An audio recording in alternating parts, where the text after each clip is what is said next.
Leviticus chapter 25. The Lord said to Moses at Mount Sinai, "Speak to the Israelites and say to them, when you enter the land I am going to give you, the land itself must observe a Sabbath to the Lord. For 6 years sow your fields, and for 6 years prune your vineyards and gather their crops. But in the 7th year, the land is to have a year of Sabbath rest, a Sabbath to the Lord. Do not sow your fields or prune your vineyards. Do not reap what grows of itself, or harvest the grapes of your untended vines. The land is to have a year of rest.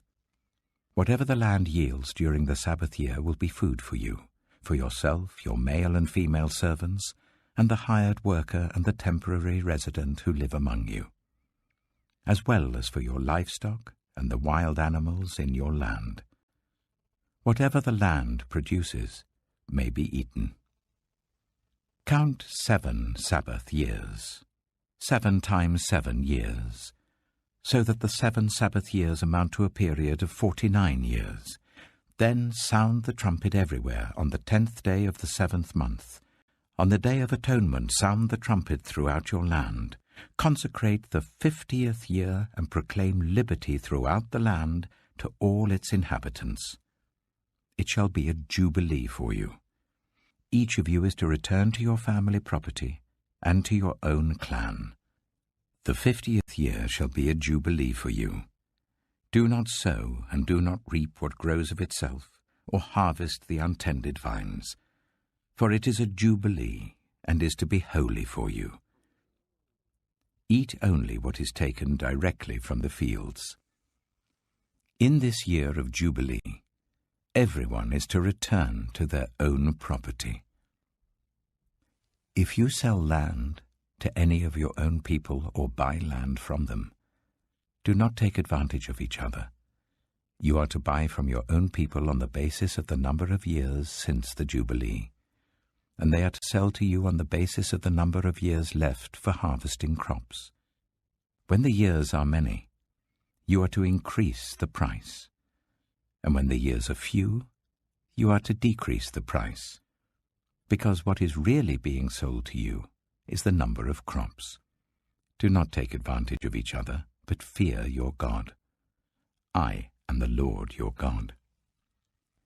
Follow my decrees and be careful to obey my laws, and you will live safely in the land. Then the land will yield its fruit, and you will eat your fill and live there in safety.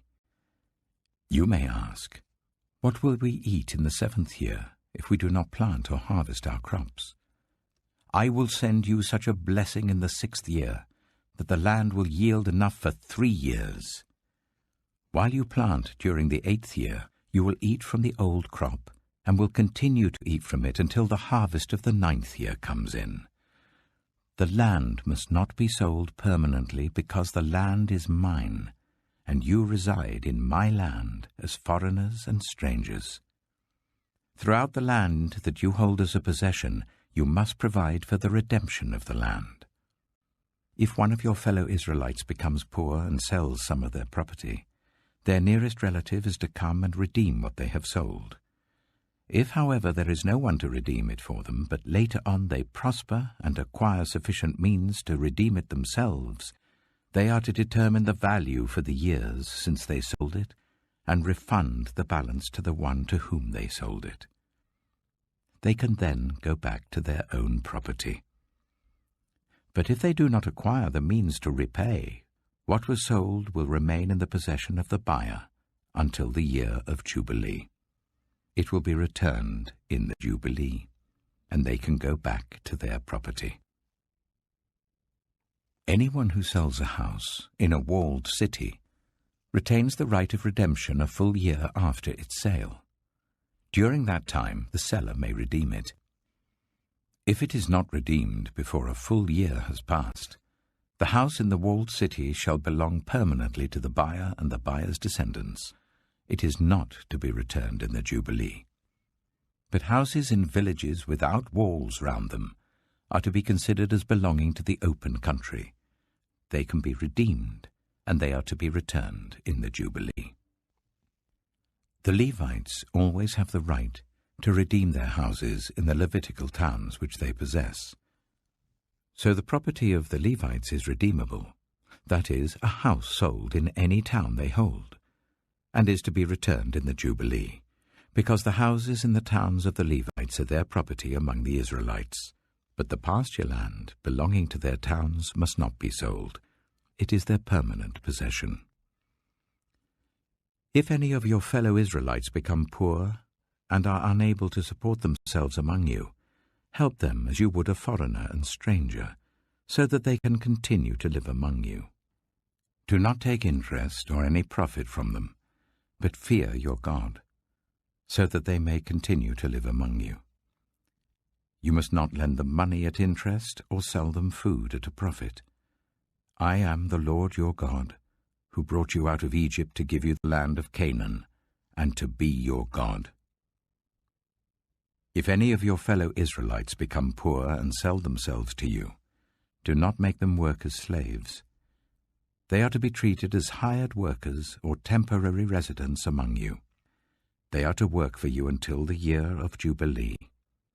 Then they and their children are to be released, and they will go back to their own clans and to the property of their ancestors.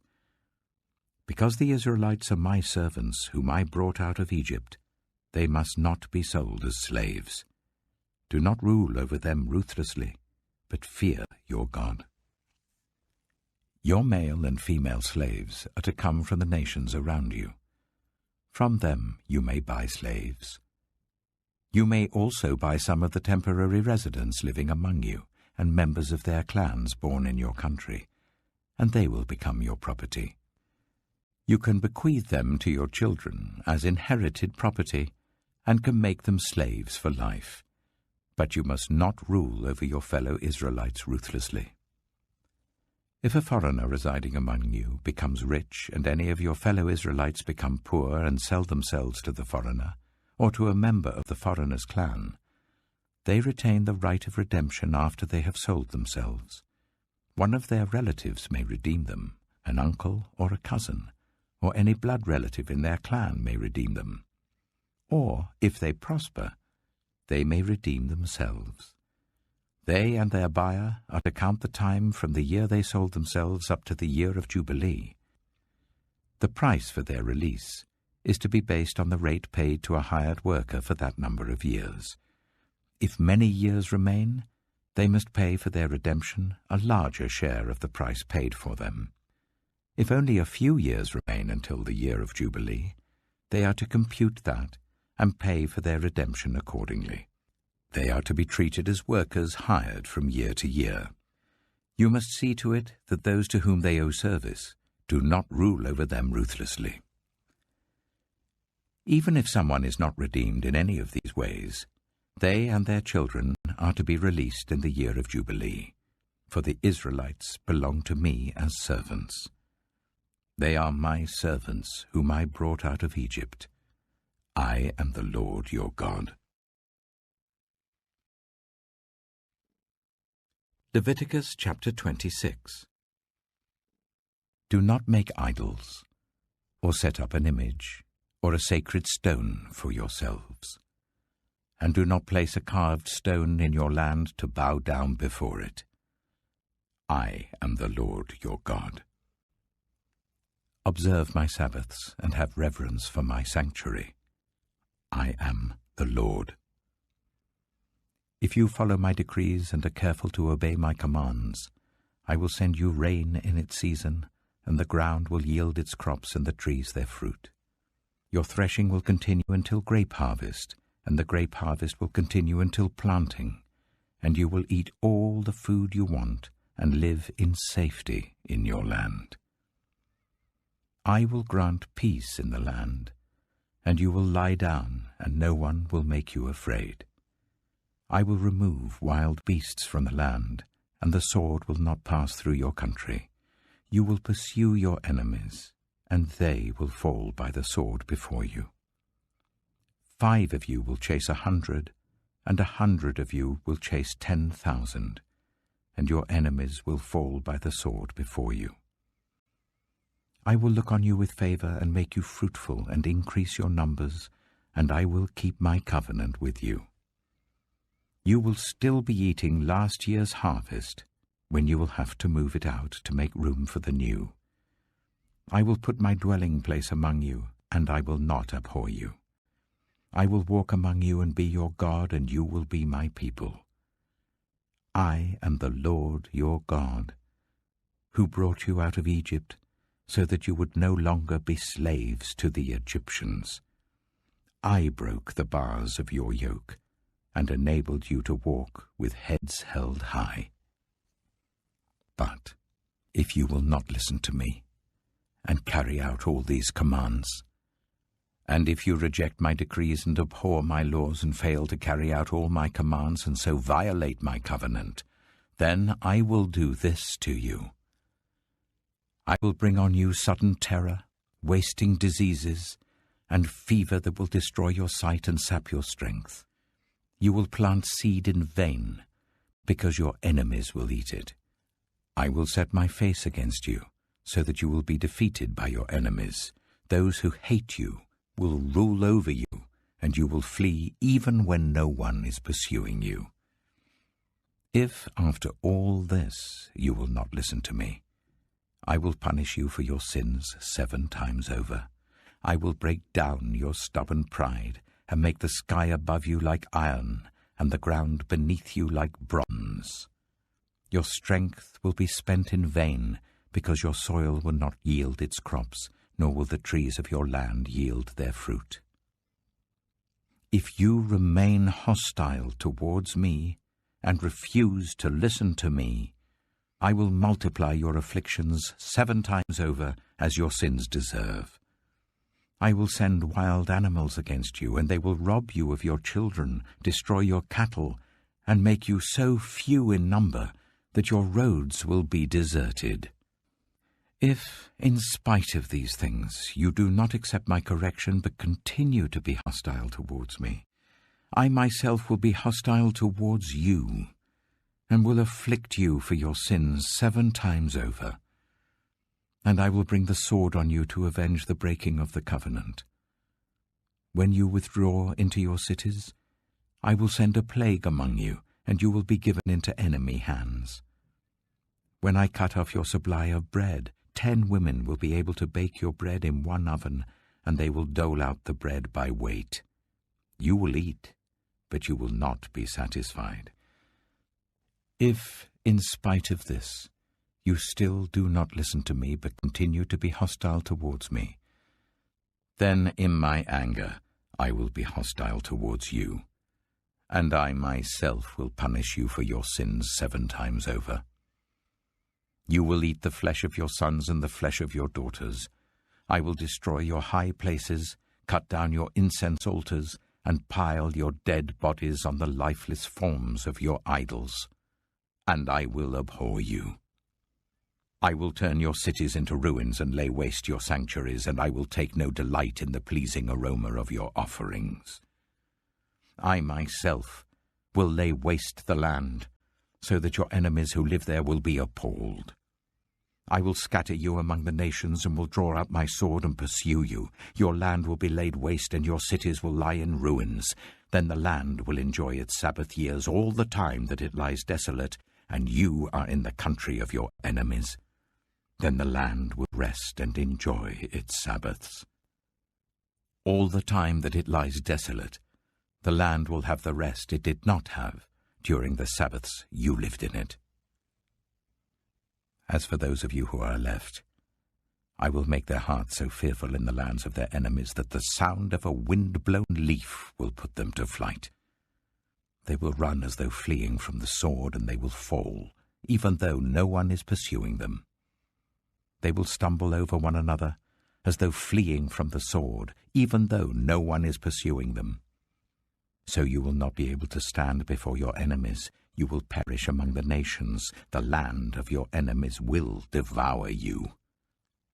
Those of you who are left will waste away in the lands of their enemies because of their sins. Also because of their ancestors' sins, they will waste away. But if they will confess their sins and the sins of their ancestors, their unfaithfulness and their hostility towards me, which made me hostile towards them, so that I sent them into the land of their enemies.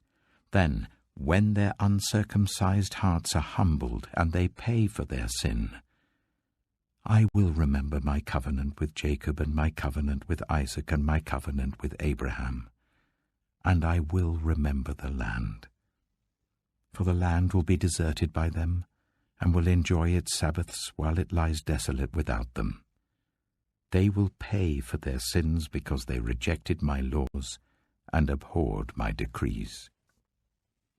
Yet, in spite of this, when they are in the land of their enemies, I will not reject them or abhor them, so as to destroy them completely, breaking my covenant with them. I am the Lord their God. But for their sake I will remember the covenant with their ancestors, whom I brought out of Egypt in the sight of the nations to be their God. I am the Lord. These are the decrees, the laws, and the regulations that the Lord established at Mount Sinai between himself and the Israelites through Moses. Leviticus chapter 27. The Lord said to Moses, "Speak to the Israelites and say to them, if anyone makes a special vow to dedicate a person to the Lord by giving the equivalent value, set the value of a male between the ages of 20 and 60 at 50 shekels of silver, according to the sanctuary shekel. For a female, set her value at 30 shekels.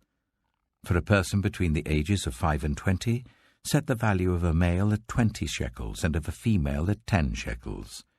For a person between 1 month and 5 years, set the value of a male at 5 shekels of silver, and that of a female at 3 shekels of silver. For a person 60 years old or more, set the value of a male at 15 shekels, and of a female at 10 shekels. If anyone making the vow is too poor to pay the specified amount, the person being dedicated is to be presented to the priest, who will set the value according to what the one making the vow can afford. If what they vowed is an animal that is acceptable as an offering to the Lord, such an animal given to the Lord becomes holy. They must not exchange it or substitute a good one for a bad one, or a bad one for a good one. If they should substitute one animal for another, both it and the substitute become holy.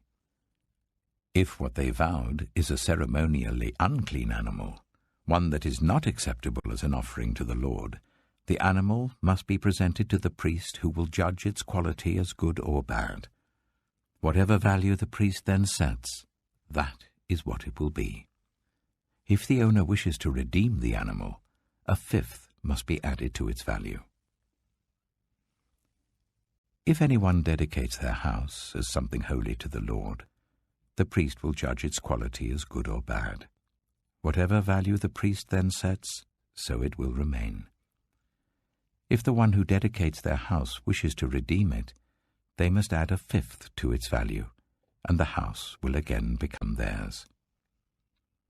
If anyone dedicates to the Lord part of their family land, its value is to be set according to the amount of seed required for it, 50 shekels of silver to a homer of barley seed.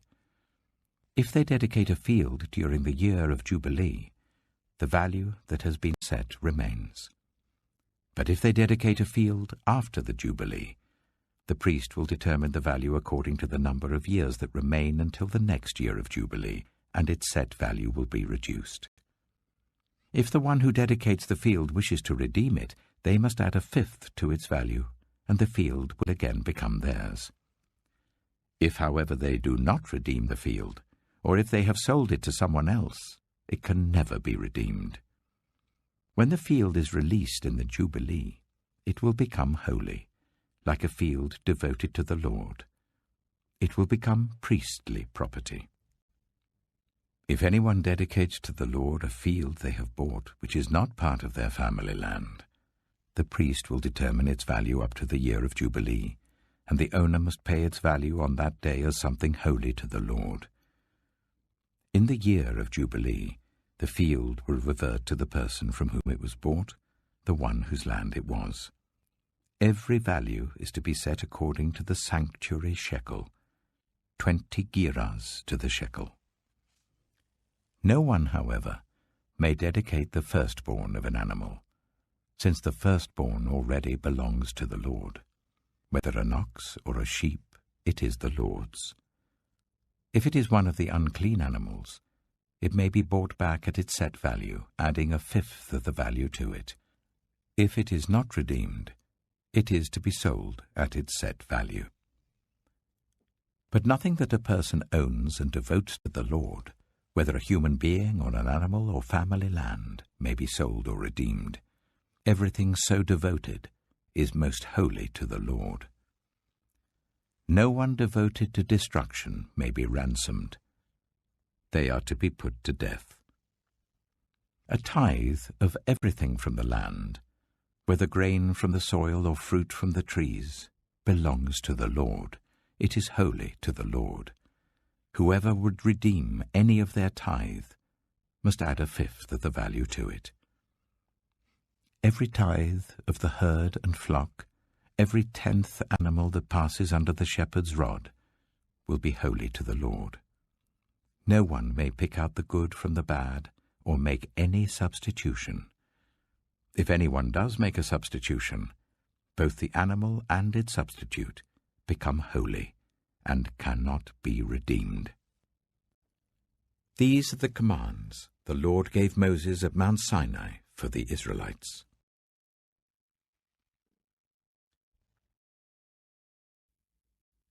Mark chapter 5. They went across the lake to the region of the Gerasenes. When Jesus got out of the boat, a man with an impure spirit came from the tombs to meet him. This man lived in the tombs, and no one could bind him any more, not even with a chain. For he had often been chained hand and foot, but he tore the chains apart and broke the irons on his feet. No one was strong enough to subdue him. Night and day, among the tombs and in the hills, he would cry out and cut himself with stones. When he saw Jesus from a distance, he ran and fell on his knees in front of him. He shouted at the top of his voice, "What do you want with me, Jesus, Son of the Most High God? In God's name, don't torture me." For Jesus had said to him, "Come out of this man, you impure spirit." Then Jesus asked him, "What is your name?" "My name is Legion," he replied, "for we are many." And he begged Jesus again and again not to send them out of the area. A large herd of pigs was feeding on the nearby hillside. The demons begged Jesus, "Send us among the pigs. Allow us to go into them." He gave them permission, and the impure spirits came out and went into the pigs. The herd, about 2,000 in number, rushed down the steep bank into the lake and were drowned. Those tending the pigs ran off and reported this in the town and the countryside. And the people went out to see what had happened. When they came to Jesus, they saw the man who had been possessed by the legion of demons sitting there, dressed, and in his right mind, and they were afraid. Those who had seen it told the people what had happened to the demon-possessed man, and told about the pigs as well. Then the people began to plead with Jesus to leave their region. As Jesus was getting into the boat, the man who had been demon-possessed begged to go with him. Jesus did not let him, but said, "Go home to your own people, and tell them how much the Lord has done for you, and how he has had mercy on you." So the man went away and began to tell in the Decapolis how much Jesus had done for him, and all the people were amazed. When Jesus had again crossed over by boat to the other side of the lake, a large crowd gathered round him while he was by the lake. Then one of the synagogue leaders, named Jairus, came, and when he saw Jesus, he fell at his feet.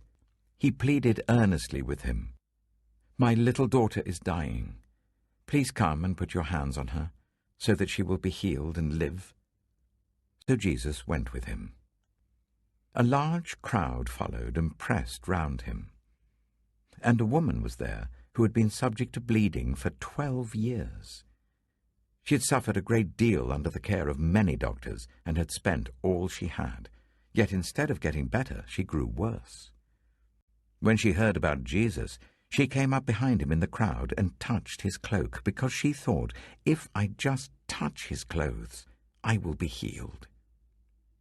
Immediately, her bleeding stopped, and she felt in her body that she was freed from her suffering. At once, Jesus realized that power had gone out from him. He turned round in the crowd and asked, "Who touched my clothes?" "You see the people crowding against you," his disciples answered, "and yet you can ask, 'Who touched me?'" But Jesus kept looking around to see who had done it. Then the woman, knowing what had happened to her, came and fell at his feet, and trembling with fear, told him the whole truth. He said to her, "Daughter, your faith has healed you. Go in peace and be freed from your suffering." While Jesus was still speaking, some people came from the house of Jairus, the synagogue leader. "Your daughter is dead," they said. "Why bother the teacher any more?" Overhearing what they said, Jesus told him, "Don't be afraid. Just believe." He did not let anyone follow him except Peter, James, and John, the brother of James. When they came to the home of the synagogue leader, Jesus saw a commotion with people crying and wailing loudly. He went in and said to them, "Why all this commotion and wailing? The child is not dead, but asleep." But they laughed at him. After he put them all out, he took the child's father and mother and the disciples who were with him, and went in where the child was. He took her by the hand and said to her, "Talitha kum," which means, "Little girl, I say to you, get up." Immediately the girl stood up and began to walk around. She was 12 years old. At this they were completely astonished. He gave strict orders not to let anyone know about this, and told them to give her something to eat. Psalm 46. God is our refuge and strength, an ever-present help in trouble. Therefore we will not fear, though the earth give way, and the mountains fall into the heart of the sea, though its waters roar and foam, and the mountains quake with their surging. There is a river whose streams make glad the city of God, the holy place where the Most High dwells. God is within her. She will not fall. God will help her at break of day. Nations are in uproar, kingdoms fall. He lifts his voice, the earth melts. The Lord Almighty is with us. The God of Jacob is our fortress. Come and see what the Lord has done, the desolations he has brought on the earth. He makes wars cease to the ends of the earth. He breaks the bow and shatters the spear. He burns the shields with fire. He says, "Be still, and know that I am God. I will be exalted among the nations. I will be exalted in the earth." The Lord Almighty is with us. The God of Jacob is our fortress.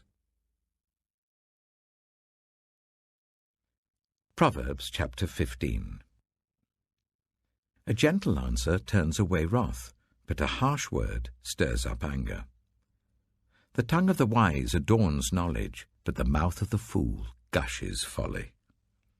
The eyes of the Lord are everywhere, keeping watch on the wicked and the good.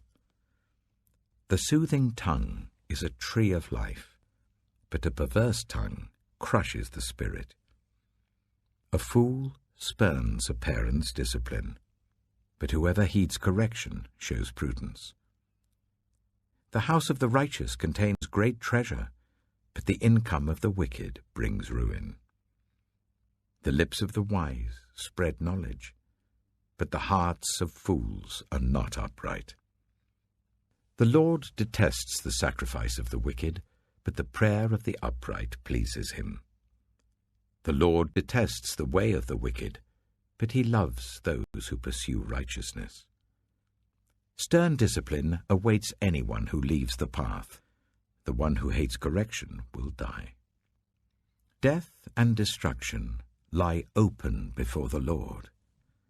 How much more do human hearts? Mockers resent correction, so they avoid the wise. A happy heart makes the face cheerful, but heartache crushes the spirit. The discerning heart seeks knowledge, but the mouth of a fool feeds on folly. All the days of the oppressed are wretched, but the cheerful heart has a continual feast. Better a little with the fear of the Lord than great wealth with turmoil. Better a dish of vegetables with love than a fattened calf with hatred. A hot-tempered person stirs up conflict, but the one who is patient calms a quarrel. The way of the sluggard is blocked with thorns, but the path of the upright is a highway. A wise son brings joy to his father, but a foolish man despises his mother. Folly brings joy to one who has no sense, but whoever has understanding keeps a straight course. Plans fail for lack of counsel, but with many advisers they succeed. A person finds joy in giving an apt reply, and how good is a timely word. The path of life leads upward for the prudent, to keep them from going down to the realm of the dead. The Lord tears down the house of the proud, but he sets the widow's boundary stones in place. The Lord detests the thoughts of the wicked, but gracious words are pure in his sight. The greedy bring ruin to their households, but the one who hates bribes will live. The heart of the righteous weighs its answers, but the mouth of the wicked gushes evil. The Lord is far from the wicked, but he hears the prayer of the righteous. Light in a messenger's eyes brings joy to the heart, and good news gives health to the bones. Whoever heeds life-giving correction will be at home among the wise. Those who disregard discipline despise themselves, but the one who heeds correction gains understanding. Wisdom's instruction is to fear the Lord, and humility comes before honor.